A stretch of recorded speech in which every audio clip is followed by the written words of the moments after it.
lounging, son.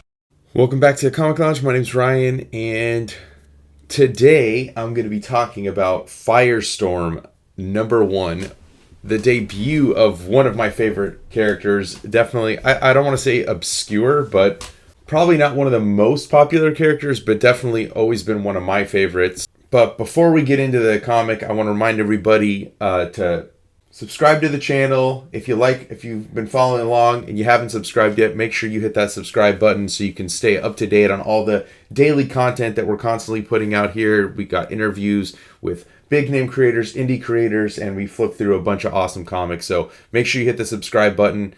Hope you dig the video. So this is a character that I first discovered from the Fury of Firestorm #1 issue, which now that I'm thinking about it, I definitely want to talk about that one as well sometime soon. But finally was able to pick up a copy of the first issue. I've never read this before. It was awesome. Great debut. This all the way back in 1978 is when this debuted.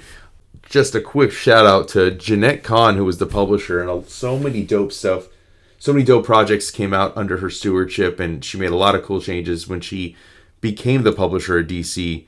Just wanted to do a quick shout out there, but I love that we opened up right in the mix. We got Firestorm flying through the sky. We have no idea who he is, how he became the superhero, but we will find that out very soon.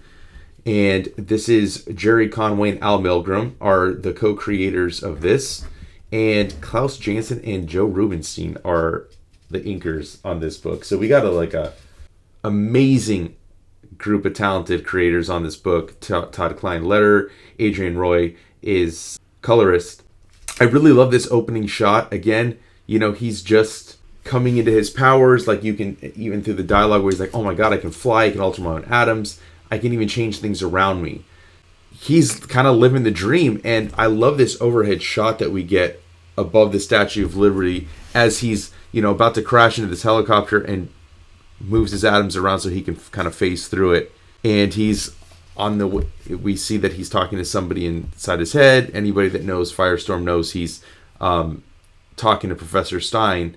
He's flying around looking for Eddie Earhart, who is the person in his mind responsible for him becoming Firestorm.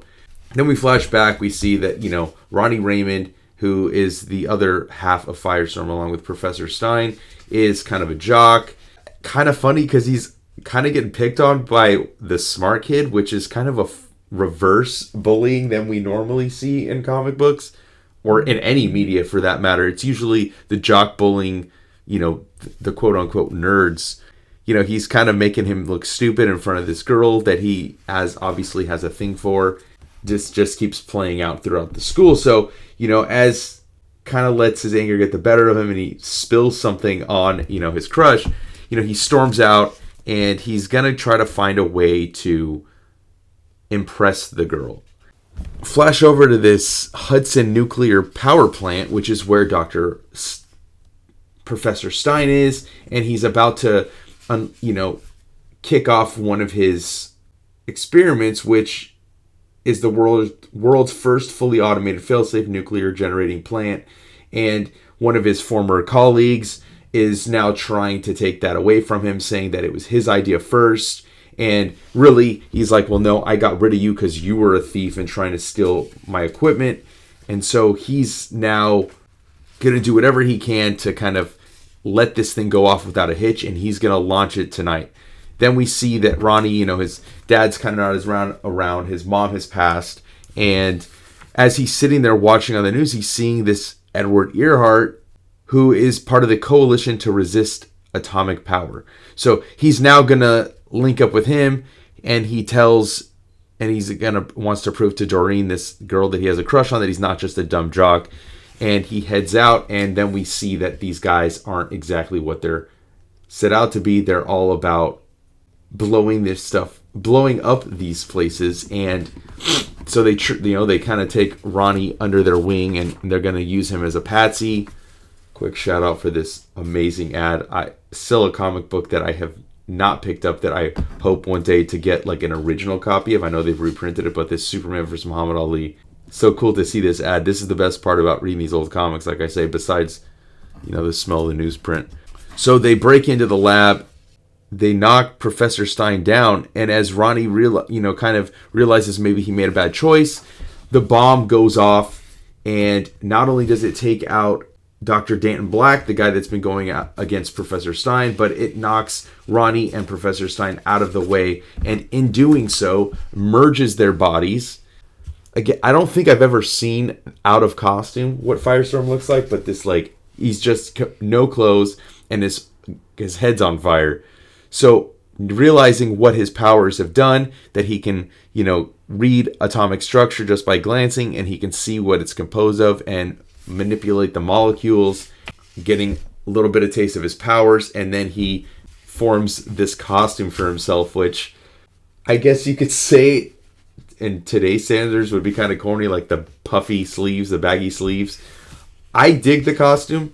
I like what they've done to modernize it, where they've kind of made it sleeker, where it's not the puffy sleeves, but kind of keeping in line with the original design. Then we see that he's taken aback because he realizes that it's both of their heads within this body, both of their minds in this body. Now he's going to fight crime. And, a great first issue. We get to see him take out the guys that are responsible for it, because we've jumped back into the present moment, makes quick work of these guys.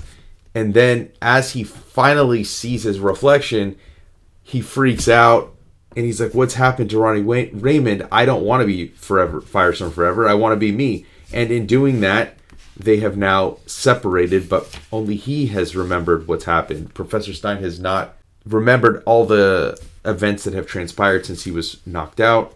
It's the start of a great partnership in comic books. One of my favorite superheroes of DC, and while this may not be in line with a lot of the 80s DC comics that I've recently been on a tear through, side note, there's going to be a lot of coverage of that. I've been picking up a lot of 80s DC stuff and excited to kind of talk about it on the channel, but this falls in line with that, late 70s, on the cusp of the 80s, and just a great creation. Love Gerry Conway and Al Milgrom's character. Gives you everything you'd want in a first issue and just makes you excited for more. So while I haven't read the rest of this run, definitely excited to check out more. Be on the lookout for the Fury of Firestorm #1, my introduction to the character when I was, I think I was about 10 when I first discovered him. Very excited for that, and make sure you check out the rest of this stuff on the channel. Like, follow, subscribe. Hit that bell icon so you're notified every time a new vid drops. And on that note, I'm out.